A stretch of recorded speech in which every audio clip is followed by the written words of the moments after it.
Hey guys, it's Kelsey. I'm back with another scrapbooking process video. This is for the Stamp With Me hop, so there's lots of ladies playing along, doing some stamping on some pages. So this one turns out a little different for me. I kind of changed my mind about how I was going to incorporate stamps a couple different times, but I ended up doing with what I wanted to kind of do to begin with, so you'll see how that comes up. It's a lot more subtle and not really stamping heavy like some of my other Stamp With Me's have been, but I think that's good. You can kind of see different ways to use stamps.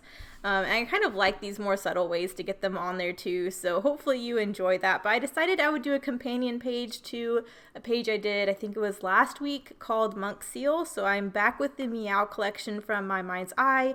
I'm back doing more photos of some monk seals that we found on Oahu, Hawaii. So these are the ones I was talking about in that scrapbook process video from the first page. This is the I don't want to say baby because he's like 6 months old, but this is the calf I was mentioning when I said there'd be a page coming up with a younger one. So I'm just going to go ahead and matte the background. I decided to go with the gray fish background just because that last layout, I was very careful not to use any of the cat-themed papers from that Meow collection, but I was looking through them and I was like, I think on a cat-themed page, I don't know that I would use this fish one anyways, and since we're at the beach and there's seals and they eat fish too, I thought it could work for this page too. So I went ahead and decided to use the fish paper as my background, and then I just wanted to pull in a lot of the same elements and keep that same style I had for the first page I did with this collection, just because they're going to be right next to each other and I want them to coordinate really well. That means I want to pull in some of that really cool green. I thought about pulling in a scrap of that green polka dot I saved from the last page, but I decided to go with this scallop because I thought it would be cool if I could fussy cut the scallop and have that as a decorative detail. So I'm going to start with that. That's going to be a big band going across the middle of the page that my photos will sit on. But I just have two photos here. You can see the square photo. I don't know if it's square yet, but I am going to trim it down into a square, is this monk seal. So we were very fortunate. This was at the end of the Kaena Point Trail, which is my favorite trail on Oahu. And I mentioned in the last video we didn't get to see monk seals the last time we went on this trail, so we were really hoping to see them this time around, and thankfully we did. We found two different ones. So that first page was of the adult. I believe that one was like 2 or 3 years old and it was a female. We were very fortunate to run into one of the locals there who apparently tracks these seals. They all have, they've all been caught and released, so they have specific ID tags with numbers that's specific to them, just so we can keep track of where they are and conservation efforts and all of that stuff. So one of the locals who was there, I guess one of her hobbies is to just track these guys and watch them grow up, which I thought was really cool, but she had her binoculars, so she was able to read their ID tags and then pull up their information. So this one was a 6-month-old male. And as you can tell, he is not too bothered by the people because he just plopped himself up on the beach closer to the people than the adult was and just decided to take a nap in the middle of all of us. So I just thought it was so funny, that picture of him where he woke up and just looked up for a second. He looks so funny, like he is such a ham. It was hysterical. And there are a lot of wildlife laws. You can't interrupt wildlife in their natural environment. You can't get close to them or bother them or anything like that. So we were all making sure we gave them a wide berth. And in this selfie picture I have here to the left of me, I actually went around the back of this really tall rock and climbed up it so I could actually get a selfie with it in the background and still not disturb him. So I just wanted to make sure I had a picture of me with a seal, and then I wanted that close-up one of the seal just being cute. So then I decided to map both the photos in a pink. I definitely wanted to get some pink on this page too. So I decided again to go back to one of the cat-themed papers. I pulled out the one that has a bunch of balls of yarn on it. It's just a pink paper. I figured if I used it just to map my photos and not in a big chunk, it would read more like a polka dot and you wouldn't really be able to see that they were balls of yarn because obviously balls of yarn on a seal page is not really appropriate. But because I used such a small piece of it, I really was going for just pulling that color in, and I feel like that works because you can't really see that they're balls of yarns. It just looks like a pink pattern paper to pull that color into the page, which is what I was going for. And then similar to the first page I did with this collection, I just wanted a couple big layers. I didn't want to do too much intricate stuff just because the colors are really bold and the patterns are really bold. So I just wanted to use some big chunks so you could see them and appreciate them, but not make it too busy. So I have this multicolored polka dot, very reminiscent of the green and white polka dot I used on the first page that has all the colors from the collection in it. So I really wanted to pull that in.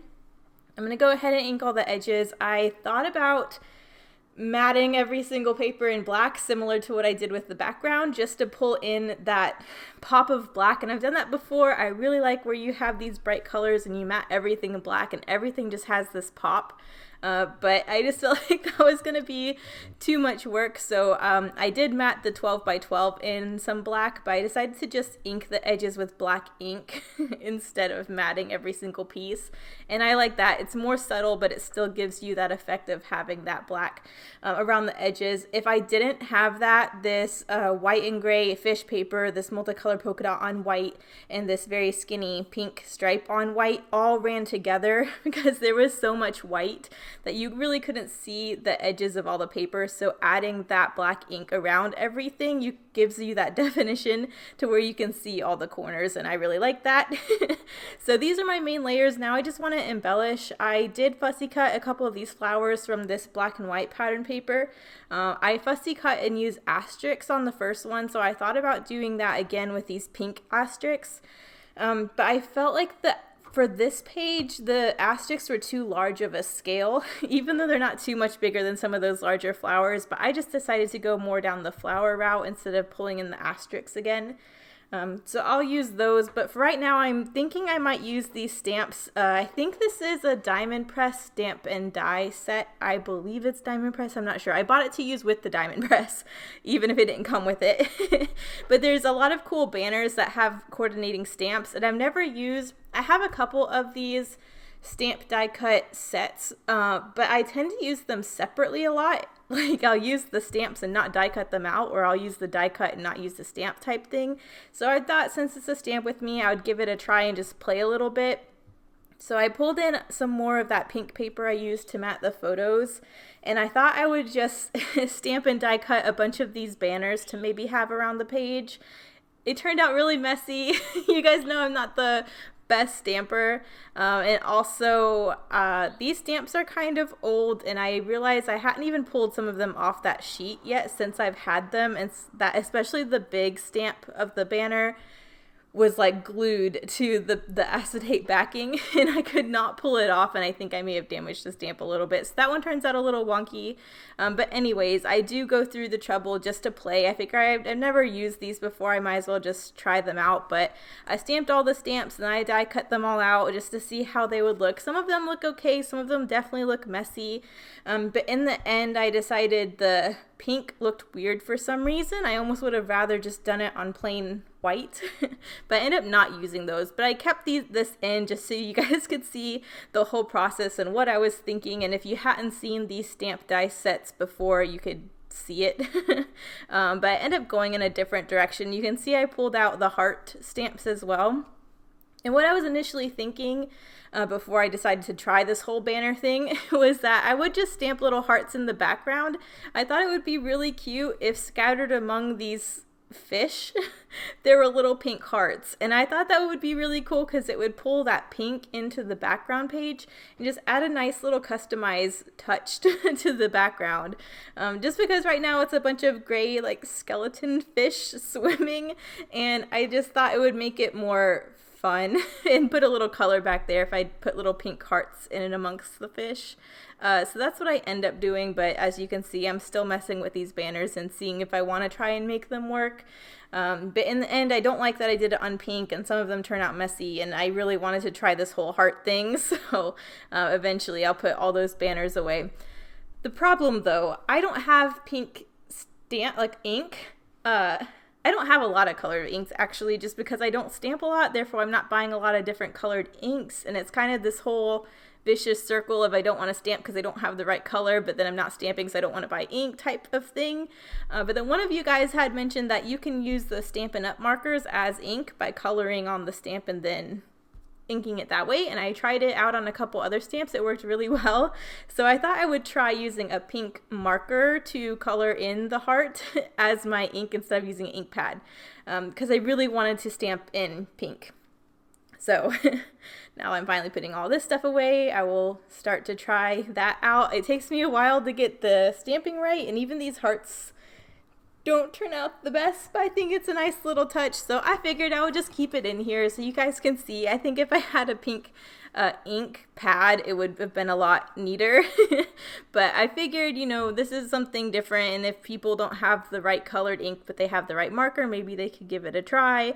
So I pulled out 2 different colors pinks. I thought about doing the brighter pink, but I actually like the lighter pink better. So I'll practice a couple times on a scrap piece of paper, and then you'll see I'll just scatter the background with this little heart stamp, and I think it looks really sweet. I think it's a really cool touch, and I just like how that kind of customized the background and made this skeleton fish paper, which is cute. It's a cute paper for being like a fish skeleton, but I think it just makes it a little bit more cutesy, especially because these seals are just so darn cute.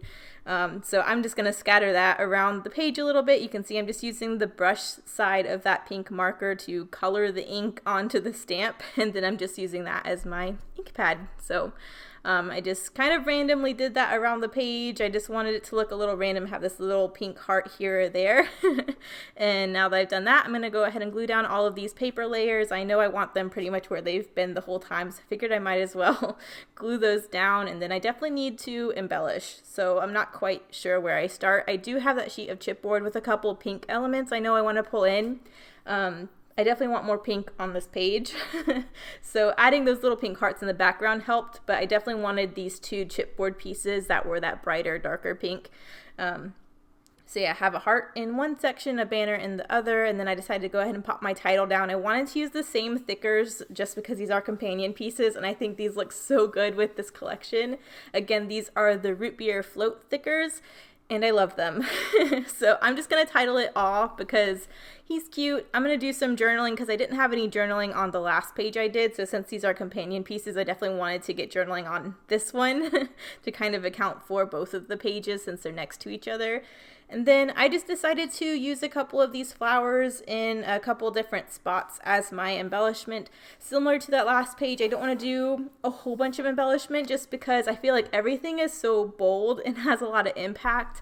I don't want it to get too busy. I really want to keep it simple so what is on there has a lot of impact, and you're not going crazy with all the different stuff. So I like having the big flower and little flower next to each other with one of these pink chipboard embellishments. I am going to pop the little flower up on some foam, and then I need to do some journaling. So what I'm trying is something new. I haven't ever seen anyone do this, but I know I'm not the first one. I decided to take some washi and stick it down a bunch of times to my mat so it wasn't super sticky. But I'm using that as my guide for my journaling because I just really, for whatever reason, did not want to draw lines.